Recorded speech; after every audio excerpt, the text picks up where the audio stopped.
Ta'ala mengumpulkan kita, memberikan berbagai macam nikmat kepada kita. Mudah-mudahan Allah Subhanahu wa Ta'ala menerima amal ibadah kita dan menjadikan kita sebagai salah satu hambanya yang selalu bisa bertakwa. Amin. Amin ya rabbal alamin.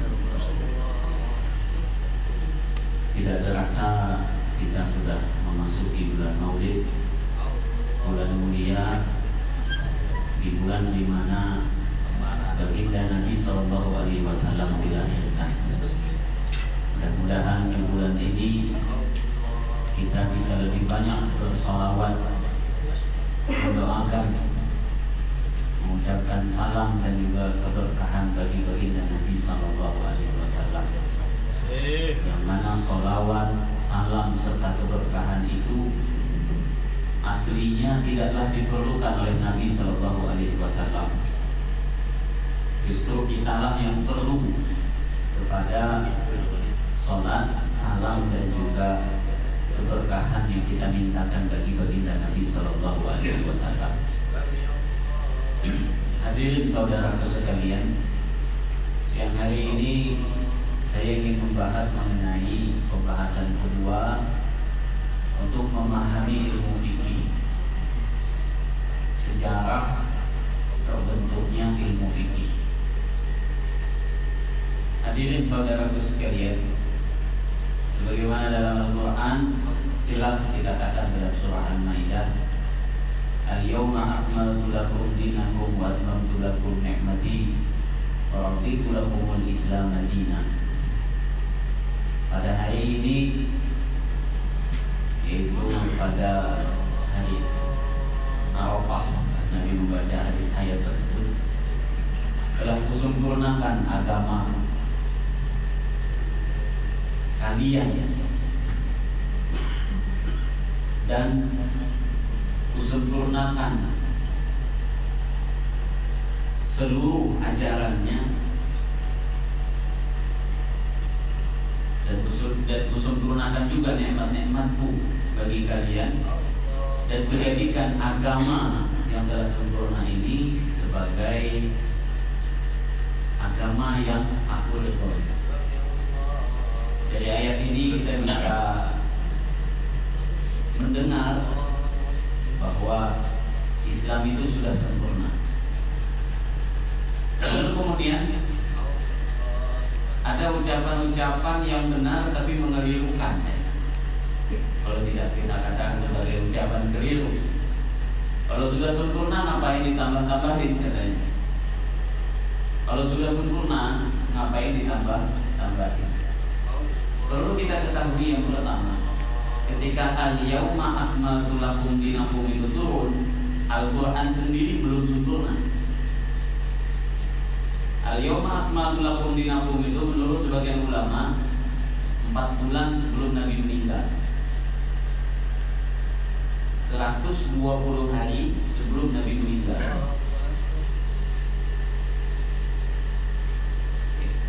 Ada pula yang menyatakan pendapat lain ya.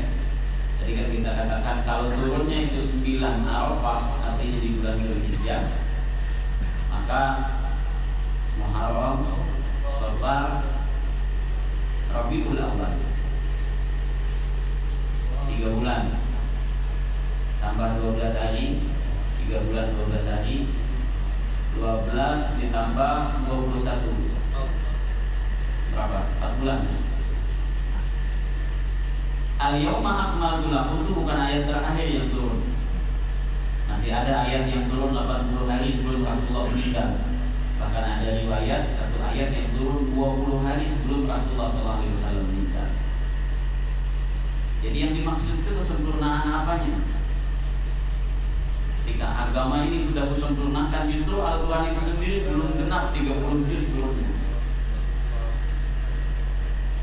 Yang kedua, apa yang dimaksud kesempurnaan di sini? Ketika Quran belum terbukukan, kitab-kitab dan keilmuan-keilmuan Islam pun belum didisiplinkan, ya. sempurna dari segi apa? Quran belum ada waktu itu, dikasih baris dan dikasih titik aja belum, tidak sesempurna sekarang. Lalu sempurna dari sisi apa? Ini yang kemudian membuat orang banyak keliru. Dia ingat kalau sudah sempurna berarti tidak perlu ditambah, tidak perlu dikurang. Sebenarnya tidak ada yang ditambah. Sampai sekarang Islam itu tidak ada yang ditambah. Hanya saja dibentuk, yang mana pembentukannya itu menjadi sebuah sistem, menjadi sebuah metode yang itu kemudian terlihat seakan-akan ada yang berubah, padahal hakikatnya tidak ada yang berubah. Lalu ulama mengatakan apa yang sebenarnya sudah disempurnakan oleh Allah? Yang disempurnakan oleh Allah adalah pengamalan syariat pada zaman tersebut sudah sempurna.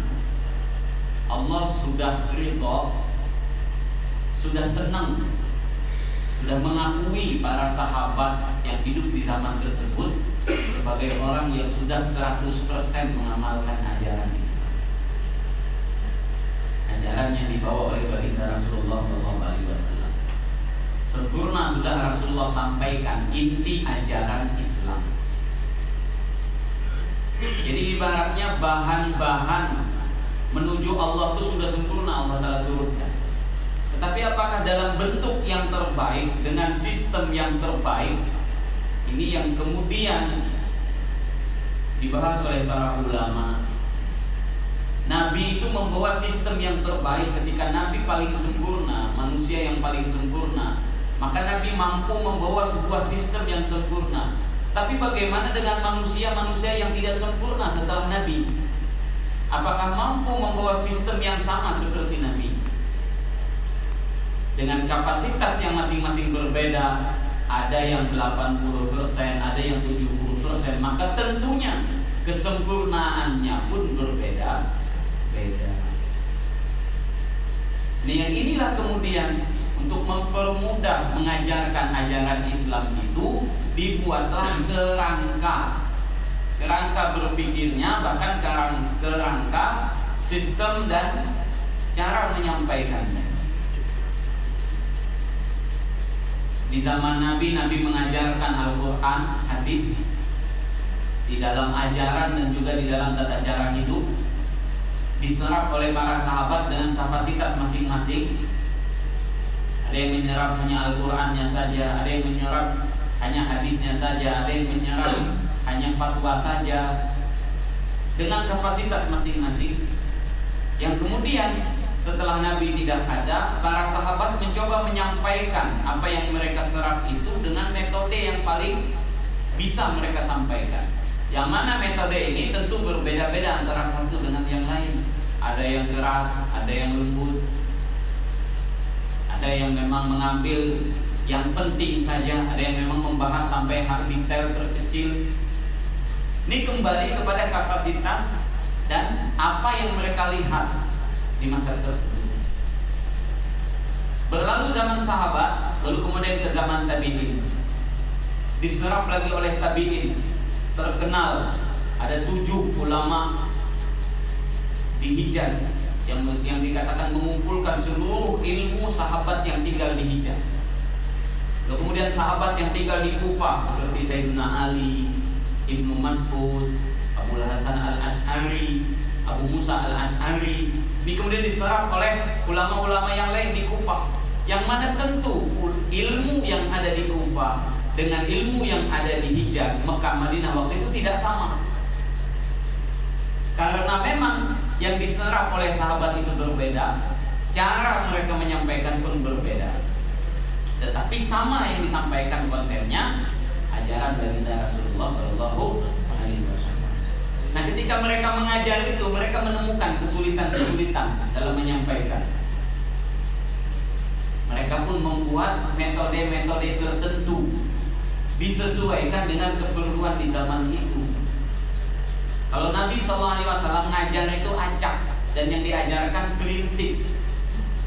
Ketika di zaman sahabat prinsip itu sudah jadi, maka tentu bukan lagi prinsip yang diajarkan dan yang dibahas terus-menerus, tapi justru sudah perkara di luar prinsip itu yang lebih luas. Nah, di waktu itu klasifikasi ilmu itu belum ada. Oh, ini ilmu tauhid, ini ilmu fikih, ini ilmu tasawuf, ini ilmu nahwu, ilmu sharaf, itu belum ada.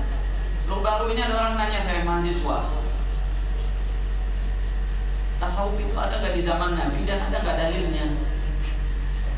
Saya ketawa, jangankan tasawuf, ilmu apa yang mau sebut, nggak ada di zaman Nabi. Namanya ya, ilmu tauhid. Kapan adanya ilmu tauhid? Ada nggak Nabi ngajarkan ilmu tauhid itu begini? Atau Nabi ngajarin ilmu tajwid, mat tabi'i, mat wajib, mat jaiz? Itu tidak ada. Tapi ada dalam pengamalan hidup Nabi ada. Lalu kemudian dibuat metodenya oleh para sahabat untuk lebih mudah memahamkan, dikasih namalah ini, dijadikanlah dalam disiplin keilmuan. Oh, yang ini kalau membahas Islam, ketika Sayyiduna Jibril alaihissalam mengajarkan kepada Nabi Islam, al-Islam an tashhada ilaha illallah wa anna Muhammad Rasulullah, an tuqimus shalah wa tu'tuz zakah, terus wa tasuma ramadan wa tahujjal bait. Oh, ini bahas masalah syariat, kita sebut aja dah namanya fikih. Membahas keislaman, kita sebut namanya fikih. Wa mal iman, apakah iman itu wahai Muhammad? Iman antu minu billah, kau beriman kepada Allah, kepada Rasul, kepada kitab, hari kiamat, pada takdir. Diajarkanlah rukun iman yang 6. Dibuatlah metode menyampaikan dan memahami rukun iman yang 6. Maka mereka sebutlah pembahasan tersebut dengan disiplin ilmu tauhid. Lalu akhlak, wa mal ihsan, apa itu kebaikan? Apa itu ihsan? Ihsan adalah antakudallah kana katara film takun tarafailu ya. Dibahaslah di situ, innama bu'itu liyutami makarimul akhlak wa innaka la'ala khuluqin adzim. Ketika membahas ilmu akhlak, namun disebutlah tasawuf oleh sebagian orang. Ada yang menyebutnya ilmu akhlak, ada yang menyebutnya di Indonesia dulu di zaman anak SD namanya PMP, kemudian jadi PPKN, kalau di Sanawiyah jadi akidah akhlak. Intinya sama. Bahasa Jawa itu podo wae sampai mawon kan. Cuma nama saja berbeda. Isi dan kontennya sama. Berarti nggak ada dong zaman Nabi. Nama itu nggak ada di zaman Nabi. Tetapi ajarannya ada. Nah, penamaan sistem itu dibuat oleh para ulama selepas Nabi. Mana ada di zaman Nabi rukun wudu itu ada 6, rukun sholat ada 13, 14 atau 18. Ada nggak di zaman Nabi? Tidak ada. Tapi ngajarin orang supaya mudah itu gimana coba? Ngajarin orang supaya mudah itu gimana? Ada nggak tanwin, an, in, un di zaman Nabi? Nggak ada. A, I, U, dhamma, fathah, kasrah ada di zaman Nabi? Tidak ada. Tapi bunyi A, I, U itu ada. Untuk menamakannya supaya mudah dipahami, dibuatlah disiplin ilmu tentang ilmu abjad, ilmu huruf hijaiyah. Saya baru-baru ini teman saya ke Maroko, dia terkejut menemukan Quran dan juga kitab-kitab yang dicetak di Maroko itu pakai untuk angka, dia pakai angka Latin 1, 2, angka Latin bukan angka Arab. Dia bertanya, kenapa di Maroko angka ini tidak dirubah? Kata mereka tuh di satu jamiah ya, di satu universitas tertua di Maroko, Universitas Qurawi, itu dibangun di abad ketiga. Dikatakan di situ, justru angka 1, 2, 3, 1 seperti ini, 2 kayak angsa, 3 itulah yang punyanya Islam. Yang punyanya Arab yang sekarang itu justru berasal dari India. Bukan asli dari Arab. Yang asli dari Arab angka 1, 2, 3 Latin itu yang asli. Coba mana kita tahu? Nah ini Masya Allah. Disiplin keilmuan itu bukan ada di zaman Nabi. Ilmunya sudah ada. Disiplin keilmuannya kapan? Jauh selepas Nabi SAW meninggal. Apakah mereka menambah itu? Tidak, justru yang ada itu dikelola, dipermudah, dibuat sistematis yang paling mudah orang memahami. Bid'ah, memang pasti bid'ah karena nggak ada di zaman Nabi. Ente tanya ada nggak Nabi mengatakan hada hadisun sahih? Hadis sahih itu ada di zaman siapa coba? Hadis hasan ada di zaman siapa? Hadis dhaif ada di zaman siapa? Zaman Nabi ada nggak pembahasan hadis hasan sahih dhaif? Nggak ada. Kalau ada, ente hidup di zamannya siapa? Nggak bakalan ketemu kita. Itu tuh metode Sifat 20 itu nggak ada katanya di zaman Nabi. Memang benar nggak ada. Siapa yang bilang ada? Tapi isi sifat 20 ada nggak? Ada. Tapi kok kenapa pakai sifat 20? Di zaman itu Islam tidak punya metode. Masuklah filsafat Yunani. Yang baiknya diambil, yang buruknya dibuang. Ilmu dialektika, ilmu komunikasi dan seumpamanya. Maka dibahaslah di situ, dibuatlah metode-metode untuk mempermudahkan orang Islam belajar ilmu keislaman. Dipikirkan oleh para ulama yang sesuai dengan petunjuk dan pedoman yang sudah diajarkan oleh baginda Rasulullah SAW. Nah begitu juga ketika orang tidak memahami madhab, oh saya tidak bermadhab, saya ikut Nabi, ikut Rasul. Kita tanya, Imam Syafi'i ikut siapa? Dia tanya kita, ente bermadhab, ikut siapa? Saya ikut Imam Syafi'i. Oh, kenapa ikut Imam Syafi'i? Kok bukan ikut Nabi? Kita tanya, Imam Syafi'i ikut Nabi nggak? Ikut. Nah, di sini kita perlu paham bagaimana sih sejarahnya terbentuk mazhab itu. Nah, kalau nggak paham, makanya jangan nyala-nyalain dulu gitu kan. Kita bahas satu tempat saja, Mekah, Madinah saja. Nggak usah kita ke Irak, nggak usah kita ke sahabat Nabi itu sampai ke Cina loh. Bahkan di Sumatera itu ditemukan ada kubur sahabat Nabi.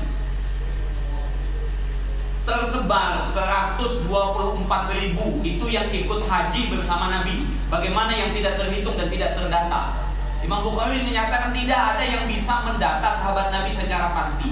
Cuman yang hadir di waktu Hajjatul Wada itu 124.000 dan itu tersebar di seluruh dunia sampai ke Cina. Sahabat-sahabat Nabi itu di Turki, di Maroko, tersebar ilmu Islam itu ke berbagai antero dunia. Di Mekah saja ilmu Nabi itu dikumpulkan oleh puluhan sahabat. Lalu kemudian diambil oleh 7 ulama besar. Itu fuqaha sab'ah namanya. Oleh fuqaha sab'ah ini kemudian memiliki ribuan bahkan mungkin jutaan murid di waktu itu. Dari segi ilmu hadisnya, dari segi ilmu fikihnya, dari disiplin semua ilmu diajarkan. Nah dari yang semua itu kemudian terciptalah tokoh-tokoh hebat. Yang mana tokoh-tokoh hebat itu mewakili sekian banyak dari 7 ulama fikih terbesar tadi, dan bahkan mewakili sekian ribu sahabat. Karena hadis Nabi itu banyak. Nabi tiap hari ngobrol, bukan Nabi diam. Berapa banyak yang bisa direkam oleh para sahabat. Itu yang dihafal oleh Imam Ahmad saja 1 juta. Yang dihafal oleh Imam Ahmad itu 1 juta. Yang dihafal oleh Imam Abu Zur'ah itu 750.000. Yang dihafal oleh Imam Bukhari, kata Imam Bukhari, sahihnya saja 600.000. Diringkas jadi 4.000 di dalam kitab Sahih Bukhari. Mana lagi yang lain hadisnya? Imam Ibnu Hajar mengatakan di dunia ini kalau kita kumpulkan hadis itu dari segala macamnya, kalau dikumpulin disatukan, totalnya cuma 10.000. Totalnya. Nah ini Masya Allah, ada banyak sekali yang hadis yang belum kita terima.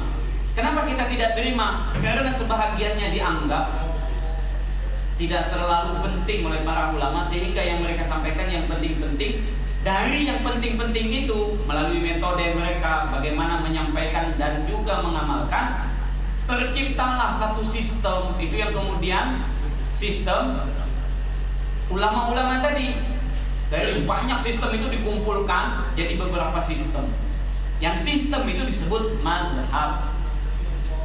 Mazhab namanya. Dan mazhab itu bukan 4, ada ratusan mazhab itu.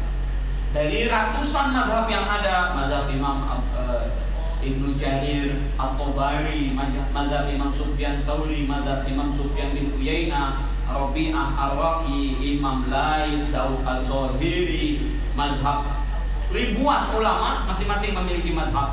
Seleksi alam, kalau kita mau sebut sebagai bahasa seleksi alam ya, sebenarnya bukan seleksi alam, atas kehendak Allah. Dari ribuan mazhab itu yang bisa bertahan cuma 4. Kenapa? Sebab kapasitas yang luar biasa dari 4 mazhab. Dari sekian banyak mazhab yang bisa bertahan cuma 4, Maliki, Syafi'i, Hanafi, dan Hambali. Itu pun masih di bawah satu akar. Imam Abu Hanifah itu masih guru kepada Imam Malik, walaupun bukan guru utama. Imam Malik itu guru oleh Imam Syafi'i. Imam Abu Hanifah punya 2 murid utama, Imam Abu Yusuf dan juga Imam Muhammad bin Hasan. Muhammad bin Hasan itu guru Imam Syafi'i, bahkan dia mengatakan ayah tiri Imam Syafi'i, Muhammad bin Hasan. Nah, kemudian Imam Syafi'i mengaji juga kepada Imam Malik. Lalu Imam Syafi'i pindah ke Baghdad, bertemu Imam Ahmad. Imam Ahmad mengaji lagi dengan Imam Syafi'i.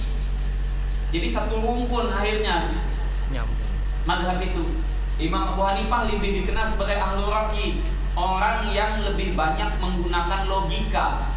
Jadi hadis itu dipakailah logika yang lebih kuat. Imam Malik justru lebih mengkuat kepada hadis. Imam Syafi'i mengumpulkan antara hadis dengan logika, jadilah mazhab Syafi'i. Imam Ahmad adalah mazhab yang memang mengajinya awal. Imam Syafi'i punya 2 fase. Fase pertama itu salah satu fase Imam Ahmad mengaji, lebih banyak mengedepankan pemikiran hadis berbanding logika. Terciptalah 4 mazhab yang sekarang ini. Di Yaman ada mazhab Imam Al-Faqih Al-Muqaddam, itu dari keturunan Rasulullah. Tetapi ketika mereka merasa mirip dengan mazhab Syafi'i, mereka pun akhirnya memilih Syafi'i. Di Yaman juga ada Syiah Zaidiyah, yang mana kebanyakan pendapatnya pun masih sama dengan mazhab Syafi'i. Akhirnya kebanyakan mereka pun pindah ke mazhab Syafi'i. Nah, dari sekian puluh bahkan mungkin 100 mazhab itu hanya tersisa 4 sampai ke zaman kita sekarang. Itu dari apa? Dari pemikiran para sahabat yang kemudian diambil, direkam, disampaikan oleh para ulama-ulama tabi'in, yang selanjutnya direkam, diambil, dikaji oleh ulama-ulama mazhab, sehingga akhirnya mereka bentuklah metode terbaik, jadilah fikih yang sekarang ini. Jadi kalau orang mau berpikir memilih jalan sendiri, kita akan bingung dia ikut jalan yang mana. Ketika justru kita khawatir cara berpikirnya akan justru berbeda, sebab terputus berapa ratus, 1400 tahun yang lepas. Kalau kita mau buat metode sekarang, artinya terputus paling tidak 1400 tahun metode itu. Dan apakah metode itu bisa diterima ketika metode itu sudah terputus selama 1400 tahun? Ini yang kemudian bisa dikatakan metode bid'ah.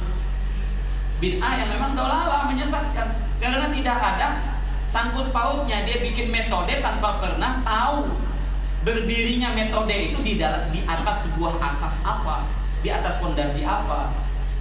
Nah, ini nih hadirin saudaraku sekalian. Maka itu kemudian sejarah fikih, ya, sejarah fikih. Kalau kita lihat ke kerangka awalnya, nama fikih itu sendiri tidak ada di zaman Nabi. Yang kemudian ajaran agama itu diajarkan tanpa membedakan mana fikih, mana tasawuf, mana tauhid. Itu kandungan Al-Quran semuanya. Ada sejarah di dalamnya, ada sains dan seumpamanya, ya.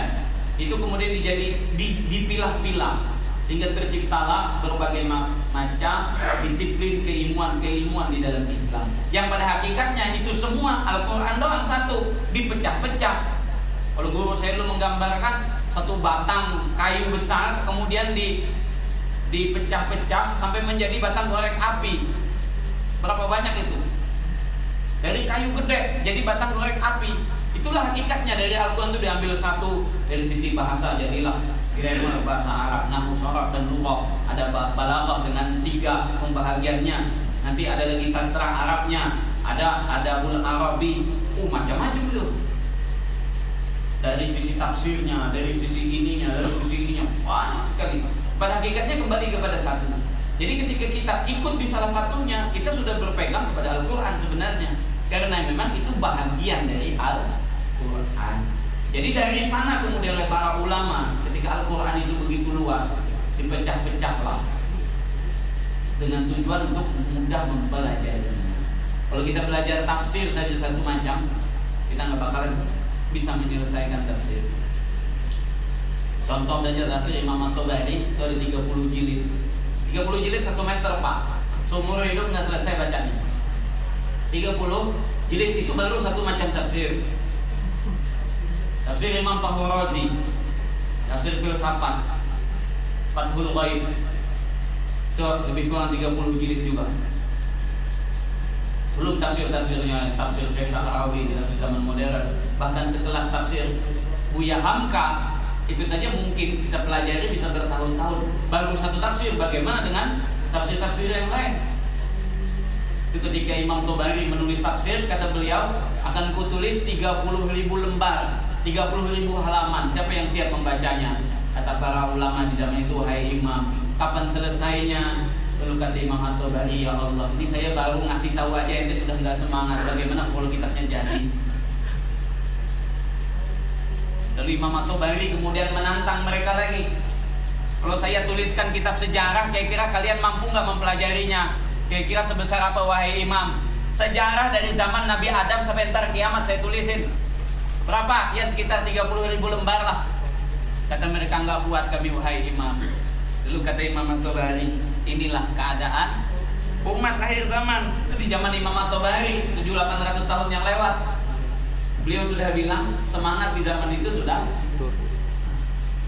lemah. Itu di zaman orang hafal Quran sebulan bisa hafal. Sekarang itu dikatakan semangatnya sudah lemah. Dulu B.J. Habibie menyatakan, dia nanya ke mahasiswa itu apa?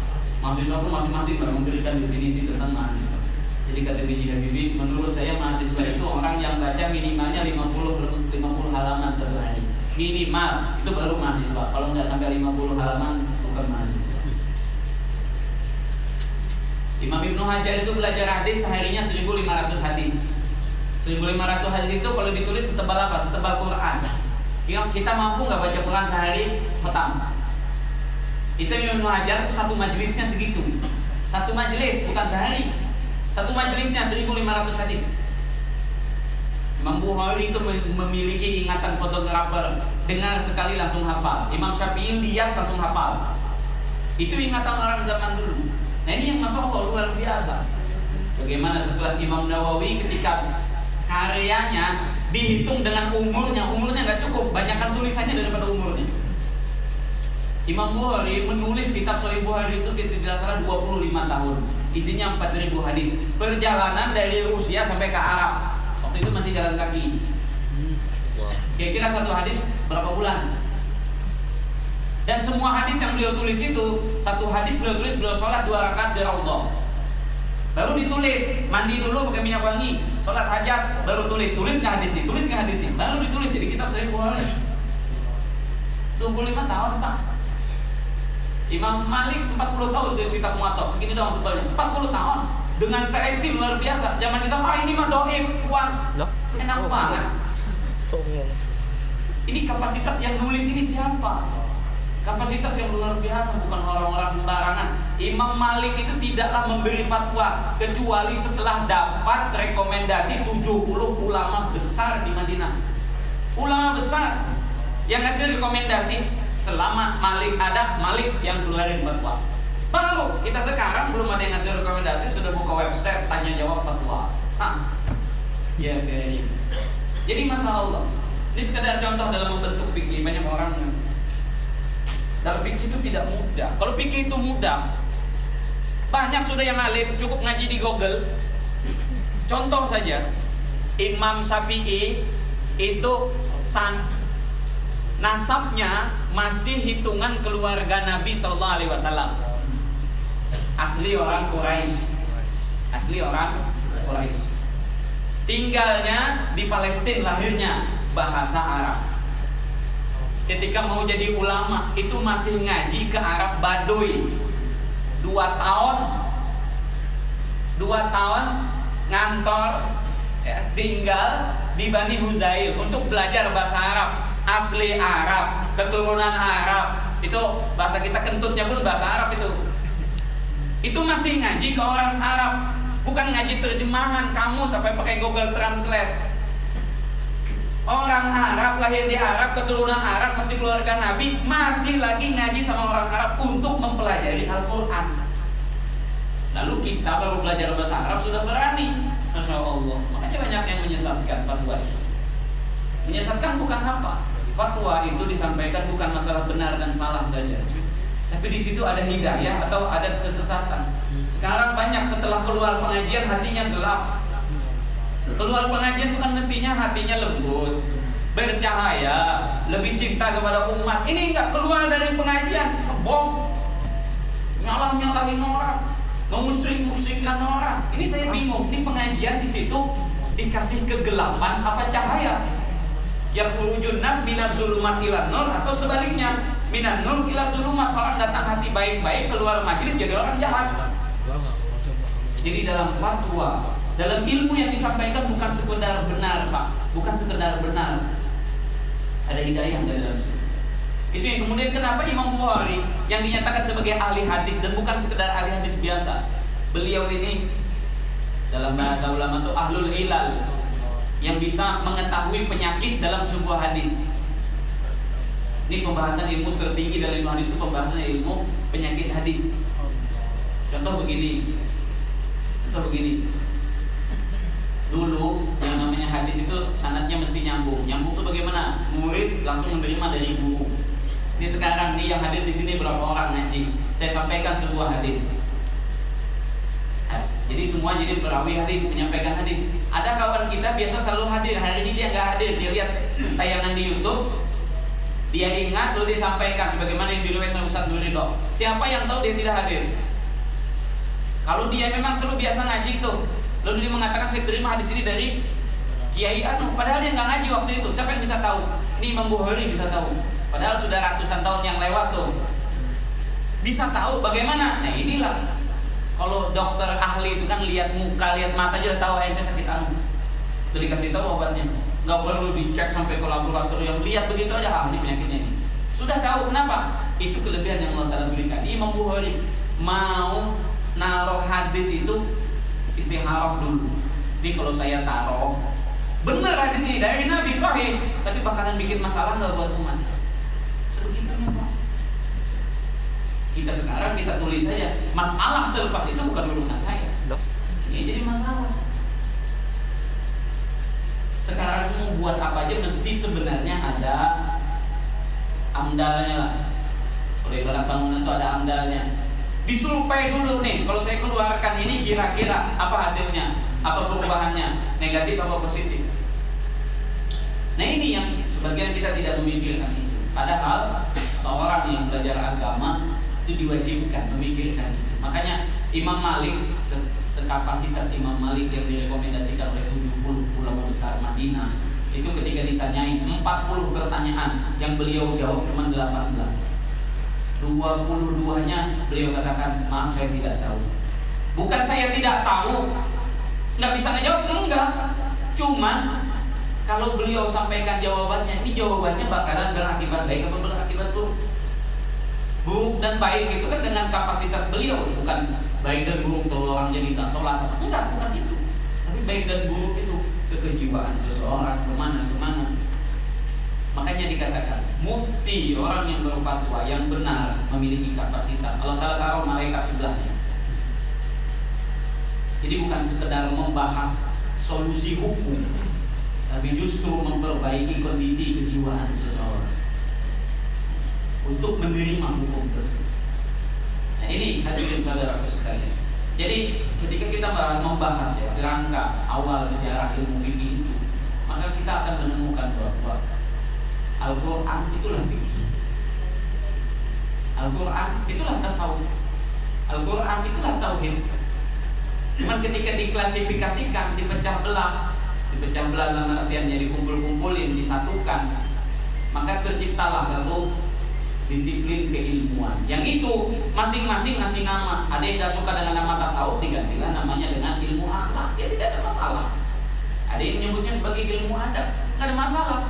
Intinya sama, isinya sama, itu juga, martabak juga. Cuma namanya doang tuh. Satu pakai bahasa Inggris, satu pakai bahasa Perancis. Kita datang ke restoran Perancis, kita pesen ini nih, keluarnya martabak. Datang ke restoran Arab namanya lain, kebab, keluar sama kayak martabak juga. Datang ke restoran India, kita pesan itu keluar sama martabak juga. Nah, lalu apa perbedaan? Hanya sebutan tapi isinya sama. Nah, dari sini kemudian ulama menetapkan ya koridor-koridor, batasan-batasan yang disebut sebagai usul fikih. Usul fikih dalam menentukan sebuah hukum itu tidak cukup hanya hadis itu sahih atau tidak saja. Saya di satu kitab tebalnya segini, 500 halaman lebih, Syekh Ulwais itu menyebutkan ratusan hadis sahih yang tidak diterima oleh para ulama. Kenapa? Dia hukum itu bukan masalah sahih tidak sahih. Mazhab Syafi'i pakai hadis dhaif banyak katanya. Mazhab Imam Ahmad, mazhab ahli hadis, berapa banyak hadis dhaifnya? Mustad Imam Ahmad, Imam Ibnu Jauzi mengatakan ada 20 hadis palsu di dalamnya. Padahal Imam Ahmad mengangkat kitabnya lalu mengatakan seluruh apa yang ada dalam kitab ini semuanya dalil. Imam Turmudi 4 jilid kitabnya mengatakan siapa yang di rumahnya ada kitabku ini faka'annan nabiyya yatakallam, maka seakan-akan di rumahnya ada nabi yang berbicara. Berapa banyak hadis dhaif dalam Sunan Turmudi? Jadi dhaif itu bukan jadi salah satu momok untuk sebuah dalil. Buka saja pendapat Ibnul Qayyim, bahkan Ibnu Taimiyah. Hadis dhaif kalau sudah dipakai oleh ulama fikih hadisnya hasan kata Ibnul Qayyim. Imam Ibnul Azhir, Imam Ibnu Taimiyah, Ibnu Abdul Bar, Imam Qurtubi, semua menyatakan demikian. Bahkan Imam Ahmad sendiri juga menyatakan demikian. Lalu kemudian kita pengen, nggak boleh, saya mau mengamalkan yang sahih-sahihnya aja. Sahih menurut siapa? Kapasitas kita mengatakan ini sahih itu kapasitas kita apa bukan? Di kapasitas untuk menyatakan sebuah hadis sahih sekelas Imam Syafi'i, ada banyak hadis yang beliau sahihkan yang dinyatakan dhaif oleh para ulama. Imam Malik mengatakan hadis itu sahih tapi didhaifkan oleh para ulama. Bahkan sekelas Ibnu Hibban menyatakan sahih didhaifkan oleh para ulama.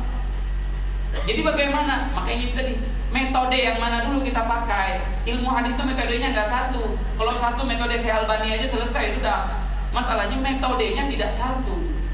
Itu yang kemudian memahami metode itu yang tidak mudah. Nah, yang jadi permasalahan metode itu ada di zaman Nabi apa enggak? Kalau kita bahas lagi ke situ selesai cerita. Enggak ada metode itu dibuat di zaman Nabi. Tapi metode itu diperlukan untuk di zaman kita sekarang. Nah, makanya kalau ingin mengamalkan agama, beli satu kitab fikih yang ditulis oleh ulama, yang diterima tulisannya oleh para ulama, sudah selamat kita. Itulah kandungan Al-Qur'an, itulah kandungan hadis Nabi. Tapi kan Ustaz di sini ada hadis dhaif. Memang kenapa kalau hadis dhaif? Memang enggak boleh diamalin. Hadis palsu saja masih banyak yang diamalkan. Hadis palsu contoh Syekh Albani dalam satu kitabnya menyatakan al-jannatu tahta aqdamil ummahat. Surga itu di bawah telapak kaki ibu. Itu hadisnya palsu. Lalu kemudian berarti hadis itu tidak benar. Jangan salah. Dari dalam riwayat Imam Muslim. Imam Muslim itu riwayatnya pasti sahih kan? Bukan orang Muslim, Imam Muslim. Nabi SAW mengatakan apa? Ilzam rijlaiha fasammal jannah. Selalulah pegang kaki ibumu, disitulah surga. Apa bedanya? Surga di bawah telapak kaki ibu dengan peganglah kaki ibumu, disitulah surga. Apa bedanya? Sama nggak? Sama, cuman kalimatnya berbeda. Ketika kalimat itu disampaikan oleh orang pendusta, ya jadi dusta walaupun itu kebenaran. Yang ngomongnya siapa? Nah, ketika disampaikan oleh orang yang benar, maka benarlah dia. Tapi apakah ucapan si pendusta itu lalu kemudian semuanya jadi dusta? Kan tidak begitu. Ada saja dia nukil, dia ambil ucapan orang, diucapkan jadi ucapan dia, tapi karena dia pendusta ini semua kita generalisir jadi semua dusta. Tidak bisa begitu. Nah, disinilah saudaraku sekalian.